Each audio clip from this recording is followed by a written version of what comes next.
दोस्तों, आज की कहानी है बहू तुम्हारी सास बोझ हो गई इसलिए छोड़कर जाना चाहते हो। दोस्तों, कहानी शुरू करने से पहले अगर आपने चैनल को सब्सक्राइब नहीं किया हो तो कर लीजिए ताकि आपके पास पहुंच सके हर नया वीडियो। मैं कह रही हूँ ना तुम लोगों से, मुझे खाना नहीं खाना, ले जाओ ये खाना यहाँ से। 4 पैसे क्या कमाने लगे हैं, खुद को बहुत होशियार समझने लगे हैं। माँ की तो कोई फिक्र ही नहीं है, बस बीवी बच्चा यही इनकी दुनिया है। सुंदर जी गुस्से में धमकियाते हुए बेटा बहू से बोल रही थी। पर माँ हुआ क्या, किस बात पर इतना गुस्सा हो रही हो? राशि ने कुछ कहा है या फिर बच्चों ने? मैं तो तुमसे कभी कुछ कहता ही नहीं, फिर ये खाने पर गुस्सा क्यों निकाल रही हो? खा लो नानी। कुछ माँ का हाथ पकड़कर बोला। सुंदर जी बिस्तर पर लेटकर अपना बायां हाथ आंखों पर रखकर गुस्से में बोले जा रही थी, मानो किसी को देखना ही नहीं चाहती हो। पर मम्मी जी बताइए तो सही, आखिर हुआ क्या है? मुझे तो अच्छे से याद है, आज मुझसे कोई गलती भी नहीं हुई। खाना भी बकायदा आपको पूछकर आपकी पसंद का बनाया है, फिर खाने को मना करना भगवान का अपमान करना होता है। आप भी कहती ना, राशि भी सास को मनाने के सब दाव आजमा रही थी। बस कह दिया ना नहीं खाना, अब तुम लोग अपने घर जाने ही वाले तो मेरी परवाह करने की कोई जरूरत नहीं है, ना इस दिखावे की कि मुझे तुम दोनों कितना मान सम्मान देते हो। सुंदर जी दोनों की तरफ से मुंह फेर करवट बदल ली, दोनों एक दूसरे का मुंह ताकने लगा। हे भगवान, माँ तुम भी कितनी बातों में आ गई। चलो पहले उठो, खाना खाओ, फिर सब बताता हूँ। निकुंज माँ को उठाकर बिठा दिया, माँ के हाथों में थाली पकड़ाते निकुंज बोला, पहले ये बताओ, ये सब बात तुम्हारे मन में किसने बिठाया? कौन है जो तुम्हें ऐसी नसीहत दे रहा? सुंदर जी कोर लेते हुए बोली, आज सुबह तुम दोनों उस आदमी से किसी घर की बात कर रहे थे ना, मैं समझ गई। मेरा बेटा बहू भी दुनिया के साल चलन पर चलना चाहता। घर में एक माँ ही तो बोझ होती है, वृद्धा आश्रम ना भेजकर मुझे यही घर में मरने छोड़कर तुम बच्चों के साथ नए डुप्लेक्स घर में शिफ्ट होना चाहते हो ना? किरण सुंदर जी की बहन कह रही थी। आजकल के बेटा बहू सास ससुर के साथ जरा रहना नहीं चाहते, मौका मिलते अपनी गृहस्थी अलग कर लेते हैं। दीदी तुम भी सावधान रहना, तुम्हारी तो बहू भी नौकरी करती है, देखना कल को तुम्हें पूछेगी तक नहीं। इसीलिए अपने लिए सोचना शुरू कर दो, जब अलग चले जाए घर किराए पर लगा देना, कुछ आमदनी होती रहेगी तो जिंदगी आसान रहेगी, नहीं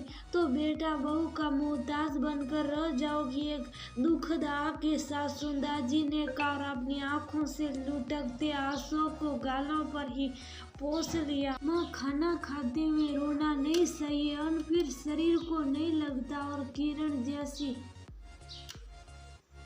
मौसी की बहू ने क्या किया,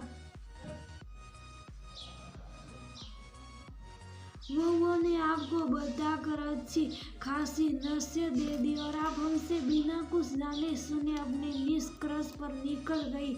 हम आपको सब कुछ बताते, पर पहले कुछ फाइनल तो होता। आप मौसी जी की बात सुन अपने बेटे बहू पर अविश्वास कर बैठी। राशि की आंखें भर आई थी, क्योंकि वह सास को हमेशा बहुत सम्मान करती थी। माँ तुम भी ना, पता है जो तुम आज सुबह आदमी की बात सुनकर आकलन कर बैठी हो, तो बता देता हूँ, हम तुम्हें छोड़कर ना कभी जाने का सोचते, ना ही कभी जाने वाले। यहाँ से कहीं गए भी तो तुम्हें हमेशा साथ रखेंगे। तुम्हारे सिवा एक दीदी ही अपनी है जो खुद अपने ससुराल में व्यवस्थित। तुम्हारे लिए हमें सोचना, और इसमें शादी के 10 साल बाद कोई कोताही की हो तो बताओ। राशि ने कभी तुम्हारी बात ना सुनी हो तो कहो कितनी बार राशि जो कहती तुम नहीं मानती हो। ऐसे में भी राशि वही करती जो तुम्हें पसंद हो, चाहे उसका मन हो या ना हो। अब रही बात घर की, तो हम सब इन्वेस्टमेंट के लिए एक फ्लैट बुक करना चाह रहे थे, ताकि एक घर में भी हो जाए, इनकम टैक्स में भी थोड़ी राहत मिले और पैसे इधर उधर खर्च करने से बेहतर कहीं उसका प्रयोग करना लगे। इसलिए हम उस पहचान वाले बिल्डर को बुलाकर एक घर की बात कर रहे थे। तुम्हें छोड़कर जाने का कोई इरादा नहीं है, निकुंज ने माँ को समझाते हुए कहा। सच्ची बेटा, तुम लोग मुझे यहाँ छोड़कर नहीं जाने वाले। मैं बेकारी किरण की नसीहत मान सोच बैठी, जब छोड़कर जाने वाले तो अपना इंतजाम भी कर लूंगी। सुंदा जी खाकर उठी, हाथ धोकर आई और अलमारी से एक लिफाफा निकाल कर देते हुए बोली, बेटा ये रख लो, काम आएगा। निकुंज आरसियों से लिफाफा लेकर खोला तो उसमें कुछ पैसे थे। ये सब क्या है माँ? पैसे हमें क्यों दे रही हो? ये तुम्हारे पैसे हैं ना? मेरी बचत के पैसे हैं जो मुझे तुम्हारे बाबूजी का पेंशन मिलता उसे जोड़कर रखती जा रही थी। ले लो बेटा, एक घर कभी ना कभी जरूर काम आएगा। आज तुम्हारे बाबूजी की याद आ गई। ये जमीन भी उन्होंने बचत के हल सबरों पे लिया था जब हम पूरे परिवार के साथ रहते थे। मैंने कहा क्या ही जरूरत है, तो बोले जरूरत घर की नहीं बचत की है। जब कभी बुरा वक्त आया तो ये आड़े हाथों काम आ सकता। और देखो, जब वह घर सबके परिवार बढ़ने पर छोटा पड़ने लगा तो हम यहाँ आ गए। तुम्हारे भी 2 बच्चे हैं,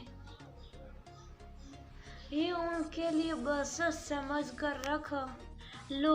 ले लो बेटा, एक घर आड़े वक्त के लिए। सुंदर जी बेटे को नसीहत देते हुए बोली। अब निकुंज और राशि खुश हो गए थे। पहले जिस बात पर नाराज हो खाना नहीं खा रही थी, अब माँ समझ भी गई थी और उन्हें नसीहत भी दे रही थी।